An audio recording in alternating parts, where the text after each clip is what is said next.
Әлихан Бөкей атамыздың жүкті болғаны рас па? Құрметті сөздің түркітін түсінетін қазақ халқы, жайғасып отырыңыздар, қазір қызық әңгіме кетеді. Ендеше бастайық.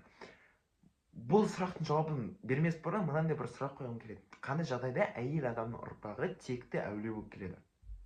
Бұның жауабы мынауда. Қашан ер азаматты, яғни күйеуінің көкірегі жүкті болса, сол уақытта әйел адамның да ұрпағы әулие болып келеді.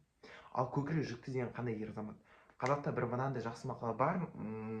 Азамат ердің ішінде ат басында шер қатады дейді. Ат басында шер деген не? Шер деген бұл уайым деп айтуға болады. Ат басында деген қандай уайым? Яғни ат басында деген үлкен бір уайымды айтып тұр. Бұл үлкен уайым деген не? Бұл үлкен уайым деген мына ер азамат қашан елінің болашағы не болады? Қалай ұлтқа қызмет етемін? Қалай ұлтыма пайда беремін деген сияқты.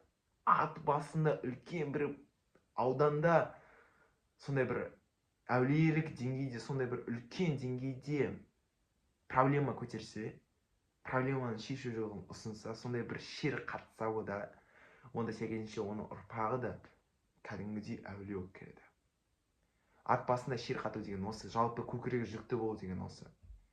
Әлихан Бөкейхан атамыз болсын, алаш арыстары болсын, осы кезге дейін қазақ тарихында немесе басқа бір дүние жүзі бойынша өзінің ұлтына, өзінің әлеміне, қоғамға пайда берген әрбір ер азаматтың көкірегі жүкті деп айтуға болады.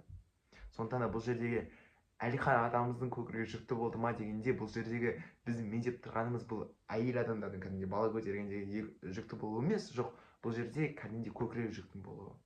Ендеше бүкілімізге осы көкірегі жүкті болуын тілейік. Ендеше арнаған тіркеліп кетіңіздер, келесі видеоларда кездескенше.